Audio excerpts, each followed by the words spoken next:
একটা সুন্দর পরিপাটি গল্প, একটা সুন্দর পরিপাটি উপন্যাস, একটা ভিডিও, একটা নাটক, একটা মুভি সব কিছুর পেছনে অনেক কষ্ট থাকে।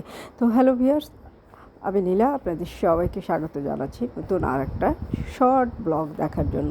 আর আজকের ব্লগটা এই যে আমি সকাল থেকে রাত পর্যন্ত মানে কতটা পরিশ্রম করে এবং কতটা করে আর কি সময় ব্যয় করে, বাইরের সময় ব্যয় করে আপনাদের জন্য ভিডিও তৈরি করি, সেটার একটা জাস্ট ছোট্ট কয়েকটা কথা আপনাদের সাথে শেয়ার করব। এই যে সকাল 9টা 9:30 বাজে আমি গুলশানে চলে আসলাম, বাসা বনশ্রীতে। তো সেখান থেকে এসে অফিস আছে, আজকে রাত 9টা পর্যন্ত ডিউটি।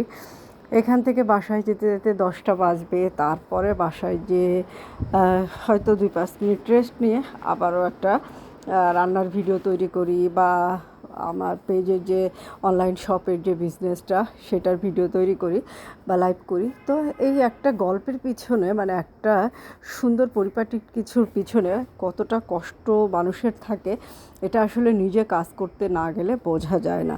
সব সুন্দরের পিছনেই কিছু অসুন্দর অপরিপাটি গল্প থাকে। তো আমি আসার সময় দেখলেন কিভাবে আসলাম। এই যে অফিসে এসে হাত মুখ ধুয়ে আবার একটু রেডি হয়ে, যেহেতু এখানে 10-11 ঘন্টা ডিউটি থাকে, তো এখানে রেডি হওয়া, পরিপাটি হওয়া সব কিছু এখানে এসেই হই।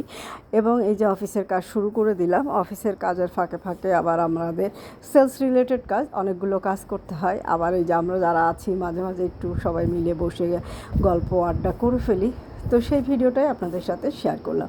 জাস্ট তেমন কিছু না, প্রতিটা সুন্দরের পিছনে একটা অসুন্দর গল্প বা কষ্টের গল্প লুকায়িত থাকে, সেটাই আপনাদের সাথে শেয়ার করলাম। হোক না সেটা যে কিছুই, আপনারা এই যে ফেসবুকে সুন্দর পরিপাটি কিছু দেখেন, এটার পিছনেও অনেক কষ্ট লুকায়িত থাকে।